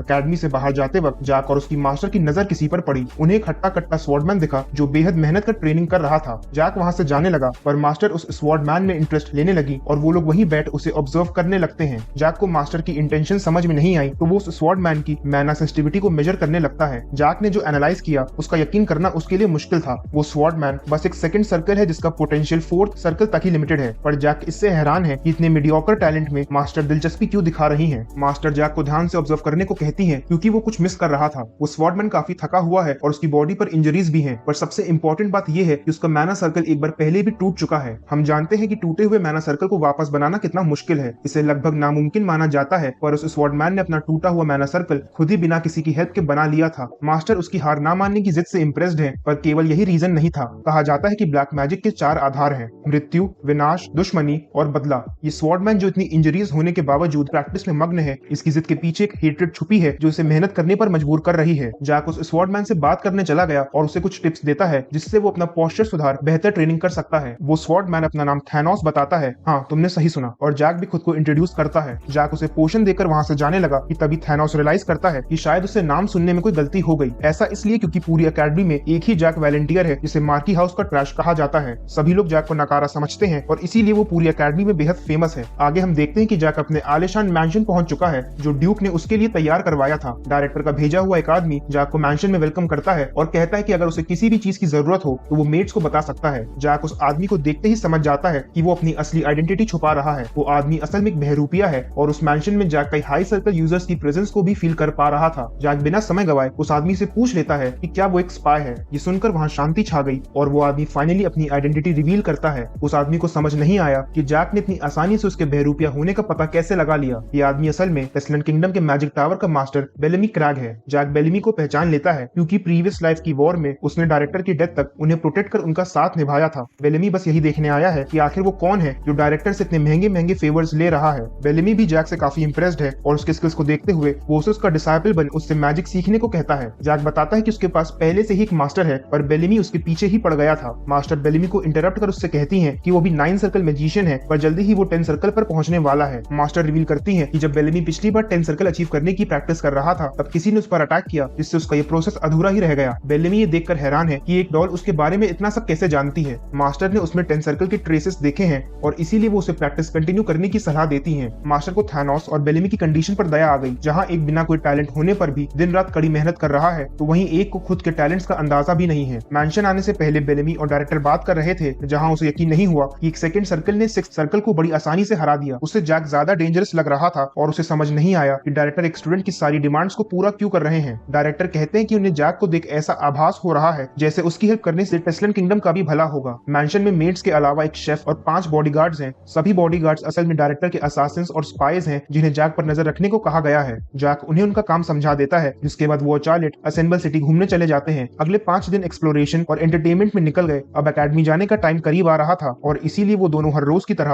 अपनी मॉर्निंग ट्रेनिंग पर चले जाते हैं। उन्होंने ट्रेनिंग एक भी दिन स्किप नहीं करी थी पर एक और चीज है जो जैक डेली करता था। वो हर रोज थैनोस को ट्रेनिंग करते ऑब्जर्व ऑब्जर्व भी कर रहा था। एक चीज तो क्लियर है कि थैनोस बहुत मेहनती है, पर जैक को उसकी इंजरीज का रीजन अभी भी समझ नहीं आ रहा था। दिन पर दिन थैनोस की इंजरीज बढ़ती चली जा रही थी और जैक के ये पूछने पर कि क्या उसने अभी तक उसका दिया हुआ पोशन नहीं पिया, थैनोस घबराते हुए आंखें नीची कर लेता है। थैनोस ये भी कहता है कि वो पोशन के पैसे उसे जल्दी ही वापस लौटा देगा। थैनोस वापस ट्रेनिंग करने लगता है पर उसकी कंडीशन बहुत खराब है। उसकी डिजायर और हेट्रेड जो उसे दर्द में भी प्रैक्टिस करने पर मजबूर कर रही है, वही सेम फीलिंग्स ने अब उसे तोड़ना शुरू कर दिया था। अगर ऐसा ही चलता रहा तो जल्दी ही थैनोस की ग्रोथ पर पूर्ण विराम लग जाएगा। जैक से थैनोस की हालत देखी नहीं गई तो वो उससे पूछ लेता है वो इतनी प्रैक्टिस क्यों कर रहा है। थैनोस बताता है कि उसका बस एक ही सपना है, वो इस कॉन्टिनेंट का सबसे महान तलवारबाज बनना चाहता है। ये सुन जैक से रहा नहीं गया और वो जोर जोर से हंसने लगा। वो कहता है कि वो थैनोस के सपने पर नहीं हंस रहा है, पर ऐसा सपना अकेले पूरा करना उसके लिए असंभव है। जैक थैनोस को उसका सबऑर्डिनेट बनने का ऑफर देता है, पर थैनोस ये कहकर ऑफर ठुकरा देता है कि वो बस एक कॉमनर है, उसके पास ना तो पैसा है और ना ही पावर, उसकी समाज में कोई इज्जत नहीं है और ऐसा इंसान काबिल साथी नहीं बल्कि भारी बोझ के समान है। ये सुनकर जैक कहता है कि जब थैनोस का सपना कॉन्टिनेंट का महान स्वॉर्ड्समैन बनना है तो वो जैक पर बोझ कैसे हुआ। थैनोस मैना यूज नहीं कर सकता जिससे वो बेहद परेशान है, पर जैक कहता है कि वो सिक्के के केवल एक पहलू को ही देख रहा है। ऐसे बहुत लोग हैं जो मैना में टैलेंटेड होते हैं पर जिंदगी भर कुछ भी बड़ा नहीं कर पाते। थैनोस के पास मेहनत करने का टैलेंट है जो बड़े बड़े मैजिशियंस में भी नहीं होता। टैलेंटेड लोगों को भी मास्टर्स की जरूरत होती है जो उन्हें गाइड कर ऐसी चीजें डिस्कवर करने में हेल्प करते हैं जिससे वो अब तक अनजान थे। वो बात कर ही रहे थे कि तभी अकेडमी के कुछ स्टूडेंट्स उन्हें इंटरप्ट कर देते हैं। वो स्टूडेंट्स थैनोस को भिखारी कहकर बुलाते हैं और कहते हैं कि शायद उनकी मार से उसने अब तक अपना सबक नहीं सीखा। थैनोस जैक को वहां से जाने के लिए कहता है, पर जैक समझ चुका था कि थैनोस की इंजरीज ट्रेनिंग से नहीं बल्कि इन स्टूडेंट्स की मार की वजह से हैं। इन स्टूडेंट्स ने थैनोस को अकेडमी में किसी से भी बात करने से मना किया था, पर हैरानी की बात यह है कि जैक के दिए हुए पोशन के बारे में भी जानते हैं। हमें पता चलता है कि इन बुलीज ने थैनोस को मारकर जैक का दिया हुआ पोशन चुरा लिया था। जैक थैनोस से पूछता है कि वो जो इतना हट्टा कट्टा है इन कीड़े मकोड़ों से कैसे मार खा सकता है। जैक का पोशन चोरी हुआ था तो इस फाइट में हिस्सा लेना उसके लिए अब जरूरी था। वो सेंस कर लेता है कि ये बुलीज शाही खानदान से हैं जिनके गार्ड्स सब कुछ छुप कर देख रहे थे। उसने गार्ड से बाहर आने को कहा पर उसकी वार्निंग को हल्के में ले लिया जाता है। हमें उस रॉयल स्टूडेंट की हिस्ट्री पता चलती है। हाउस हरमन जो टेस्टमेंट किंगडम के ईस्टर्न रीजन को कंट्रोल करता है, उस हाउस में एक प्रॉब्लम चाइल्ड है। डीट्रिच हरमन जो जल्दी ही अकेडमी से ग्रेजुएट होने वाला है, उसका पास्ट बहुत डार्क है। उसने 13 साल की उम्र में ही एक मेड को जान से मार दिया था और 14 से ही ड्रग्स लेने लगा था, पर क्योंकि वो हाउस हरमन का उत्तराधिकारी है तो उसे अकेडमी भेज दिया गया जहाँ की कड़ी सिक्योरिटी और सर्वेलेंस की वजह से वो अपने मन की ना कर सका। पर बहुत जल्द ही उसे एक नया खिलौना मिल गया, एक ऐसा कॉमनर जिसका ना तो कोई बैकग्राउंड है और ना ही किसी को उसकी परवाह। थैनोस कॉमनर होने की वजह से बुलिंग का विरोध नहीं कर सकता था और बुलिंग के चलते ही जैक की दी हुई पोशन की बोतल भी टूट गई थी। इतना एक्सपेंसिव पोशन थैनोस के पास देख डीट्रिच ने उसे बहुत बुरी तरह मारा, पर अब बुलीज की बारी थी। जैक पल भर में ही सारे बुलीज को मजा चखा देता है। डीट्रिच के गार्ड्स अभी भी बाहर नहीं आए थे तो जैक उसका टॉर्चर शुरू करता है। एक किक पड़ते ही सारे गार्ड्स भागे चले आते हैं और उनके देर से आने की वजह से जैक एक और बार डीट्रिच को किक करता है। ये देखकर एक गार्ड को गुस्सा आ गया और उसने जैक पर अटैक किया। जैक हैरान है क्योंकि गार्ड्स 6th सर्कल की हाईएस्ट स्पेल्स को यूज कर रहा था जिससे वो एक हाई स्केल एक्सप्लोजन क्रिएट करना चाहता था। इस एक्सप्लोजन से वो गार्ड सभी लोगों को ट्रेनिंग हॉल के साथ एक्सप्लोड कर मिट्टी में मिलाना चाहता था। जैक समझ गया कि ये कोई मामूली गार्ड्स नहीं है और इसीलिए वो उन्हें अपनी पावर्स का स्वाद चखाने को बेहद उत्सुक है। जैक सबसे पहले उस गार्ड का एक्सप्लोसिव मैजिक रिवर्स करता है जिससे वो खुद ही एक्सप्लोड हो जाता है। दूसरे गार्ड्स भी जैक से फाइट करने आए पर जैक उनके सभी अटैक्स को डॉज कर उन्हें भी डिफीट कर देता है। एक गार्ड उसे हरमन हाउस का रॉब दिखाता है पर जैक कहता है कि उसे मामूली हाउसेस से फर्क नहीं पड़ता, उसे बस उसके पोशन के पैसे वापस चाहिए। पर वो डीट्रिच से केवल पोशन का हिसाब नहीं लेता बल्कि उसे लूट ही लेता है। डीट्रिच को जैक की आइडेंटिटी अभी तक पता नहीं थी, पर जैसे ही जैक ने अपना नाम बताया डीट्रिच कांप गया क्योंकि जैक अकेडमी में अपनी कमजोरियों के लिए फेमस है। जैक डीट्रिच की बुरी तरह बेइज्जती करते हुए कहता है कि अगर उसकी फैमिली का नाम उससे हटा दिया जाए तो उसकी क्या औकात है। उसका मैना सर्कल भी सर्जरी से बनाया गया था, यानी वो जन्म से मैजिशियन भी नहीं है। जैक उसे वार्न करता है कि अगर वो 20 साल या उससे ऊपर का होता तो वो उसकी फ्रैक्चर्ड बॉडी को अकेडमी के पीछे वाली नदी में फेंक देता। जैक ये भी कहता है कि वो अकेडमी के बाहर वाले मैंशन में रहता है और जब भी डीट्रिच चाहे वो उससे बदला लेने वहां आ सकता है। इतना डर डीट्रिच ने जिंदगी में पहली बार फील किया था जिससे वो अपनी पैंट गीली कर देता है। जैक वहां से जाते समय थैनोस से कहता है कि उसका ऑफर अभी भी वैलिड है और वो जब चाहे जैक से मिलने आ सकता है। इसके बाद हम जैक और मास्टर को बात करते देखते हैं। मास्टर को अभी तक टल्कन में हो रहे ड्रैगन एक्सपेरिमेंट्स के बारे में नहीं पता था, पर वो इसके बारे में और जानना नहीं चाहती थी। वो अपने डिसाइपल जैक से बहुत खुश है और उस पर पूरी तरह विश्वास करती है। आज सिटी में फायरवर्क्स का फेस्टिवल है जहाँ एक तरफ सभी लोग खुशी में झूम रहे हैं तो वहीं दूसरी तरफ किसी के दिल में बदले की आग सुलग रही थी। डीट्रिच जैक से अपनी हार बर्दाश्त नहीं कर पा रहा है, इसकी वजह से उसने घर में तोड़फोड़ मचा रखी है। वो कसम खाता है कि चाहे कुछ भी हो जाए वो जैक को जिंदा नहीं छोड़ेगा। फेस्टिवल से लौटते वक्त जैक मैंशन के बाहर थैनोस को उनके इंतजार में बैठा देखता है। थैनोस पूछता है कि क्या वो कुछ दिन मैंशन में जैक के साथ रह सकता है। इसके बाद जैक उसका स्वागत कर उसे डिनर करने ले जाता है। जैक की हॉस्पिटैलिटी और इतना अच्छा खाना देख थैनोस से रहा नहीं गया। उसे पहली बार इस तरह ट्रीट किया जा रहा था,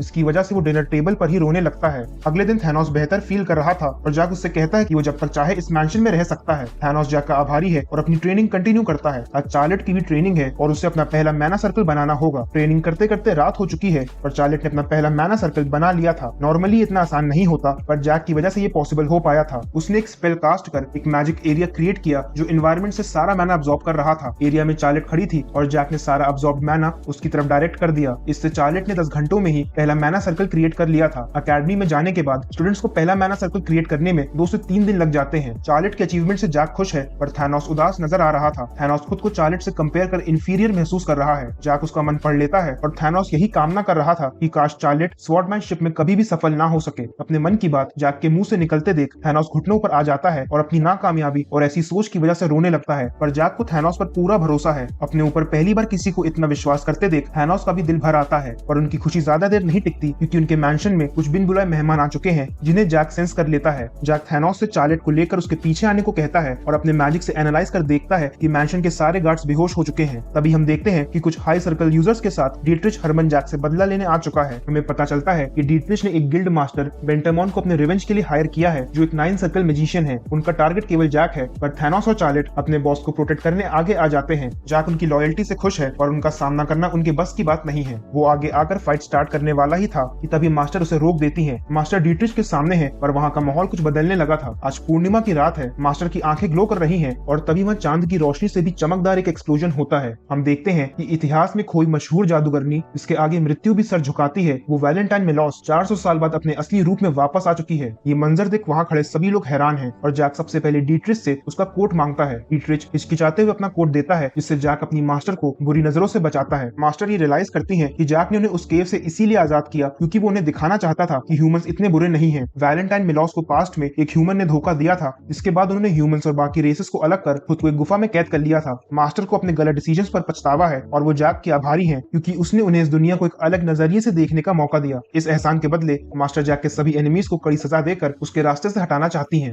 डीट्रिच के मैजिशियंस अटैक करने बढ़ते हैं कि तभी मास्टर ने अपनी स्पेल को कास्ट करना शुरू किया। समय रुक गया और सांसें थम गई। एक डार्क ऑरा रिलीज हुआ और ऐसा लगा कि मानो साक्षात मौत धरती पर उतर आई हो। मैजिक वेव्स इतनी पावरफुल थी कि उन्हें कोसों दूर टल्कन एम्पायर में भी फील किया जा रहा था। इतना ही नहीं, एक आइलैंड पर ड्रैगन्स को भी वैलेंटाइन मेलॉस की प्रेजेंस फील हुई और वो यही सोच रहे थे कि इस बार वो दुनिया के किस हिस्से पर कब्जा करने आई है। दूसरी तरफ रात की शांति में मौत की आंधी दस्तक दे चुकी थी। मास्टर की पावर से सभी लोगों का अस्तित्व मिटने लगा था। उनकी बॉडीज डिसइंटीग्रेट होने लगी और थोड़ी ही देर में उन सभी का इस दुनिया से नामो निशान मिट गया। इसके बाद मास्टर चार्लेट और थैनोस से उनके डिसाइपल जैक का ध्यान रखने को कहती हैं। वो जैक से अकेले बात करना चाहती हैं और इसीलिए थैनोस और चार्लेट मैंशन में चले जाते हैं। मास्टर जैक से टल्कन में चल रहे एक्सपेरिमेंट्स के विषय में पूछती हैं। ह्यूमंस की हमेशा से एक ही इच्छा रही है कि वो सदा जवान रहकर अमर हो जाएं। इन एक्सपेरिमेंट से 2 रेसेस को कंबाइन कर यही गोल अचीव करने का प्रयास किया जा रहा है। ह्यूमंस केवल एक लंबी जिंदगी ही नहीं बल्कि एक हेल्दी बॉडी भी चाहते हैं। रिसर्चेस शुरू हुई और एक साइंटिस्ट ने सुझाव दिया कि हमें ऐसे ह्यूमंस बनाने चाहिए जो बाकी रेसेस की तरह हजारों सालों तक जिंदा रह सकें। इन नए ह्यूमंस को हाफ ब्लड्स कहा जाएगा, जिनकी बॉडी, सेल्स, ब्लड और ऑर्गन्स सभी डिफरेंट होंगे। इन एक्सपेरिमेंट्स की शुरुआत 400 साल पहले ही हो चुकी थी और अब इन्हें दोबारा टल्कन एम्पायर में कंटिन्यू किया जा रहा था। 400 साल पहले जब मास्टर को इन एक्सपेरिमेंट्स के बारे में पता चला तो उन्होंने सब कुछ डिस्ट्रॉय कर दिया। रिसर्च से रिलेटेड डॉक्यूमेंट्स, लैब्स, यहाँ तक कि हाफ ब्लड्स और साइंटिस्ट को भी मार दिया गया था। पर मास्टर से एक गलती हो गई थी, वो ड्रैगन लॉर्ड को मारना भूल गई थी। ड्रैगन लॉर्ड्स इतने क्रूअल हैं कि उन्होंने अपने ही बच्चे को ह्यूमन एक्सपेरिमेंट्स के लिए दान में दे दिया ताकि वो मास्टर की ओथ से आजाद होकर ह्यूमन वर्ल्ड में इंटरफेयर कर सके। इस समय उस ड्रैगन को टल्कन में एक एक्सपेरिमेंटल सब्जेक्ट की तरह यूज किया जा रहा है। अगर ये एक्सपेरिमेंट्स सक्सेसफुल हो गए तो फ्यूचर के हाफ ब्लड्स में मास्टर और जैक की तरह सोल ऑरा को यूज करने की एबिलिटीज होंगी। ऐसा इसलिए क्योंकि दोनों ड्रैगन लॉर्ड्स भी सोल ऑरा को यूज कर सकते हैं और उनके बच्चे में भी यही एबिलिटीज हैं। मास्टर जैक से पूछती हैं कि वो असल में क्या चाहता है। जैक जो फ्यूचर जानता है उसने पहले से ही पूरी प्लानिंग कर रखी है। इन एक्सपेरिमेंट्स को कंप्लीट होने में अभी 2 साल लगेंगे और जैक एकेडमी की वेकेशंस में टल्कन एम्पायर जाकर उनकी लैब्स को एक्सप्लोर करना चाहता है। साथ ही में वो इन एक्सपेरिमेंट से जुड़े सभी लोगों को मौत के घाट उतारना चाहता है। मास्टर ये सुनकर जैक से पूछती हैं कि क्या ऐसा करने के लिए उनका वेकेशंस तक रुकना जरूरी है। मास्टर इस काम में देरी नहीं करना चाहती और अभी टल्कन एम्पायर जाकर रिसर्च रोकना चाहती हैं। जैक थोड़ा सोच विचार कर राजी हो गया और वो मास्टर से उनकी सब स्पेस ओपन करने को कहता है। ये एक डायमेंशनल स्पेस है जो केवल मास्टर ही यूज कर सकती हैं। जैक एक स्वॉर्ड चाहता था तो मास्टर उसे एक शानदार स्वॉर्ड देती हैं जिसे डॉर्फ्स ने बनाया था। इस स्वॉर्ड को साइलेरियन कहा जाता है। मास्टर जैक को अपनी आइडेंटिटी छुपाने के लिए एक मैला मास्क भी देती हैं। जैक तैयार है और मास्टर उससे लैब के कोऑर्डिनेट्स पूछती हैं। कोऑर्डिनेट सुनकर मास्टर हैरान हो गई क्योंकि वो गनर एम्पायर के कोऑर्डिनेट्स थे और मास्टर भी इसी एम्पायर से बिलोंग करती हैं। मास्टर ने पोर्टल ओपन किया और जैक उनके साथ टल्कन एम्पायर के काले कारनामों को रोकने निकल पड़ा।